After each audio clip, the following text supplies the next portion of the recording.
Keep your coffins closed, folks. We're talking about death metal records.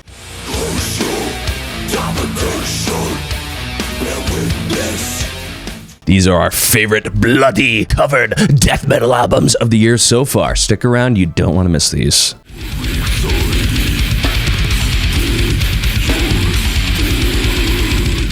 We're kicking it off with a gross pick with Sanguisugabogg, Homicidal Ecstasy. Sanguisugabogg delivered a relentless onslaught of heavy, gross-tastic goodness here, folks. Homicidal Ecstasy is an adrenaline-fueled ride that will leave you craving more slime from the grime bucket. As with most bands in their sophomore studio release, they have a lot to live up to here, and let me tell you, they not only met those expectations, but surpassed them with blood-drenched enthusiasm. The combination of beat-down hardcore, old-school death metal, technical riffing, and grind influences, they've become a defining force in the grimy death metal world. Just take a listen to this section of Face Ripped Off.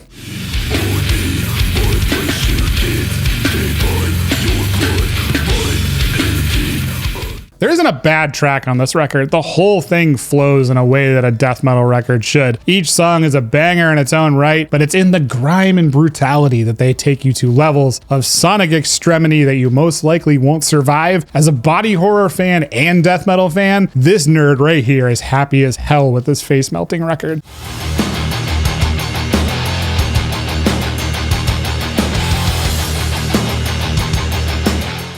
Enforced War Remains, a crossover pick here. They took the Memoriam bolt thrower formula and tweaked it just a bit to make an album better than this year's Memoriam album. Oof, it's kind of rough for Memoriam, but hey, you know what? We all win here because war remains. Check this clip out.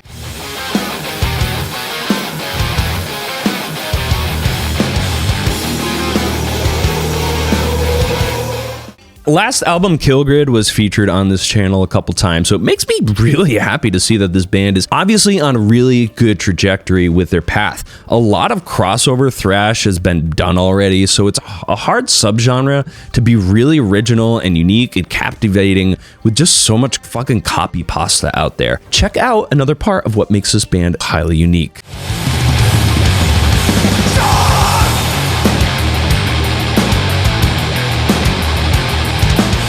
Man, the riffs on this record, relentless riffing as guitar players who love fucking mean riffs. We love this stuff. We hope Enforced keeps it going, and we hope that you enjoyed this record as much as we did.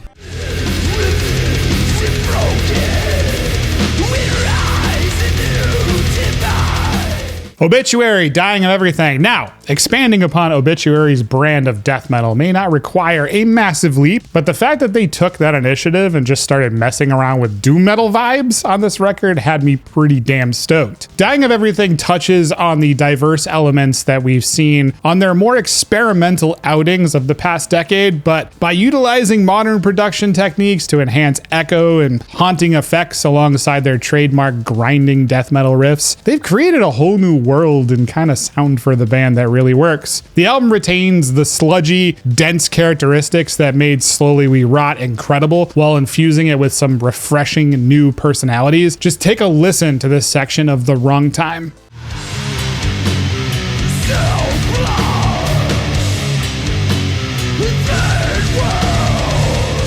I still can't believe that these veterans sound this lively and this killer. I can proudly say that Dying of Everything stands right alongside any of their classic earlier albums, proving that Obituary's mausoleum torch still burns bright in the crypts. That 40-minute runtime does feel short, and I loved every goddamn second of Dying of Everything. So much that I could say that dying never sounded so fun. Don't worry, I'm okay.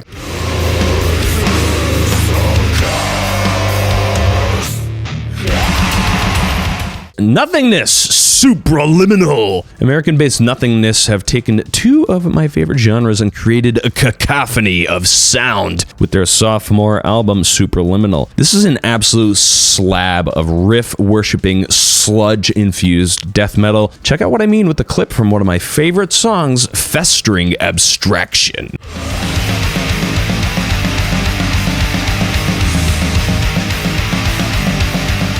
There are strong dynamics on this album, including some gritty, clean tones on here that keep it from being a flat out assault on your ears. There are a lot of mid-pace riffs to keep your head banging and engaged with the flow of the music. The pacing on this one is pretty strong. The vocals, albeit, can be a little bit monotonous, but for this kind of music, you're going to be so focused on the playing that the vocals just kind of become a nice support for the music. This can get a little old after a while though, and you kind of want to have moments where the vocals really come to the forefront. They're there, but they're not like super in your face. Despite all this, Superliminal is an album that's definitely worth putting on your listen to list if you haven't heard it already.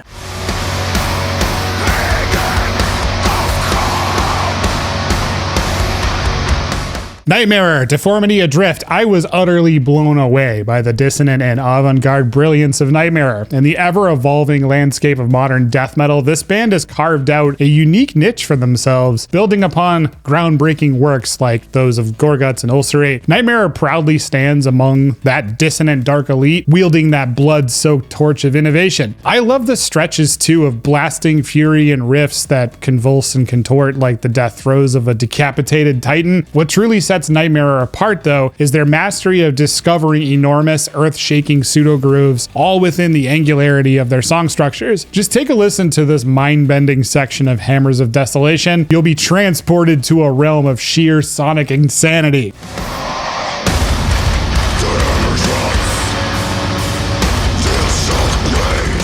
Deformity Adrift is a tightly packed beast of a record, clocking in at a relentless 9 tracks in 32 minutes. The record's impressive power is matched by its enormous sound and intelligent design, delivering brutality in the most addictive and captivating ways. This record will undoubtedly be on heavy rotation until the end of 2023 for me. Their undeniable talent and unwavering dedication have resulted in an album that demands every death metal fan's attention. Check it out.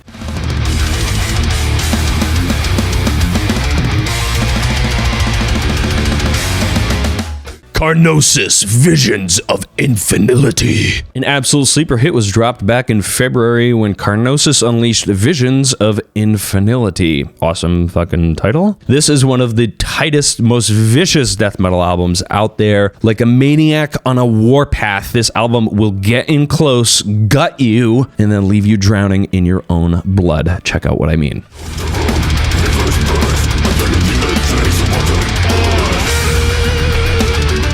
Vicious, dude. Just fucking vicious. This album kind of reminds me of the Nothingness album, but instead of pulling in tropes from like the sludge and doom subgenres, they lean pretty hard into like technical death metal aspects. There are moments of fucking pure chaos on here, even with some like vocal rapping. He's not rapping, he's just singing so fucking fast that it sounds like a rap. Check out what I mean as far as the technicality of this album goes.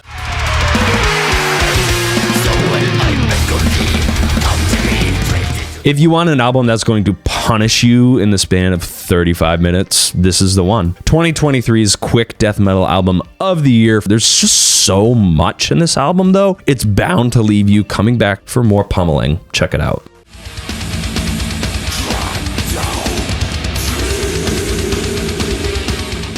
Frozen Soul, Glacial Domination. Let's talk about the rising wave of Texas bands that are delving into the darker realms of the Lone Star State. And among them, Frozen Soul stands tall and proud. What sets them apart is the collective talent that they've gathered here, with members of Creeping Death and Power Trip, along with an array of guest musicians like John Gallagher of Dying Fetus, Ghost, the synthwave artist, and also Matt Heavey from Trivium. This album showcases the band's remarkable ability to deliver immediately impactful tunes that seamlessly blend old school brutality with just timeless accessibility. One standout example is the relentless brutality that can be heard at Morbid Effigy. Check this out.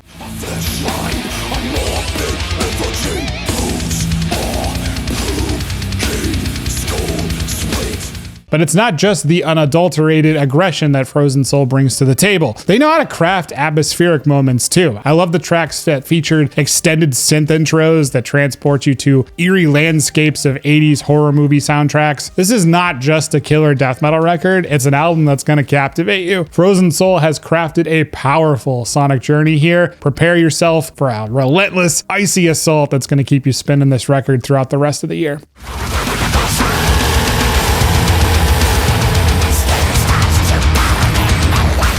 Cattle Decapitation Terrasite. Very few bands have the trajectory that Cattle Decapitation has had, and their latest album, Terrasite, is living proof that this band is an absolute force to be reckoned with. You've probably already heard us talk about how awesome this band is, and while we don't want to oversaturate things, we also can't emphasize enough how critical this album is to the direction of death metal. There are moments of sheer cold black metal contrasted by the chaotic technical grind that Cattle Decapitation started with in the late 90s. And Travis Ryan, dude, like, what more do we need to say about this guy?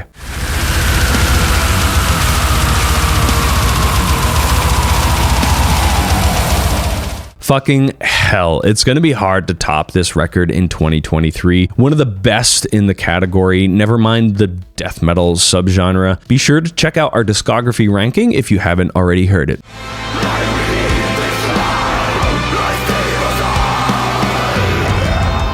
Insomnium, Anno 1696. I love this band, and it's no surprise that they delivered yet another mind-boggling record here. These melodic death metal veterans have been on a relentless streak for the past 2 decades. They truly deserve all the praise that they receive. In fact, you should scope our discography ranking. Wink. Now, Insomnium is certainly no stranger to the realm of concept albums, and they continue their exploration here on Anno 1696. Drawing inspiration from a time of famine and the infamous Torsaker witch trials, the concept seamlessly weaves into the music, courtesy of bassist vocalist Nilos Sevenin's accompanying short story. The music feels cinematic as hell, gorgeously heavy and totally enchanting. That chorus in Lillian, dude, check it out.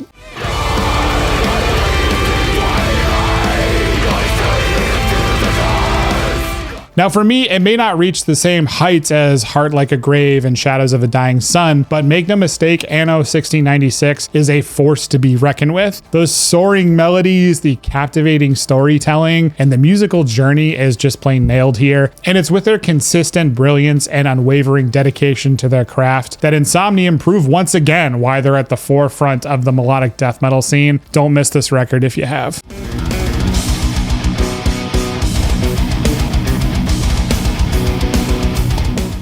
Ne Obliviscaris, Exul. We didn't get to talk much about this record, but I mean, it's really one of the most unbelievable music acts in the scene, so we have to make, time for these technical masters that are Ne Obliviscaris. This band delivers highly cinematic technical material that is bound to entrance you. Check out what I mean with this violin solo in the song Equus.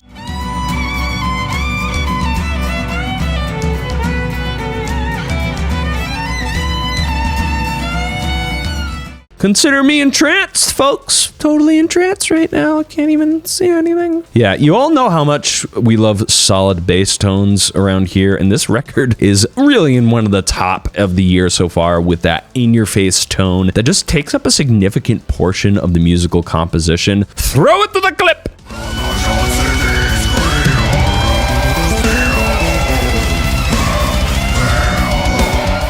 My biggest drawback, unfortunately, is that I'm not sure how much I'm actually going to spin this one in its entirety after hearing it a couple times. I'd probably be more inclined to grab a couple of the standout songs like Equus and Grawl and throw them in a playlist versus listening to the whole thing. Take that for what it is. I mean, still, you need to hear this album because it's masterful and it's Ne Obliviscaris and they just do really cool stuff. What were your favorite death metal picks of 2023 so far? Leave them in the comments. Don't forget to like and subscribe and check out one of these videos here for more. Go with the gods, Forge mates. The glaciers are gonna dominate your ass.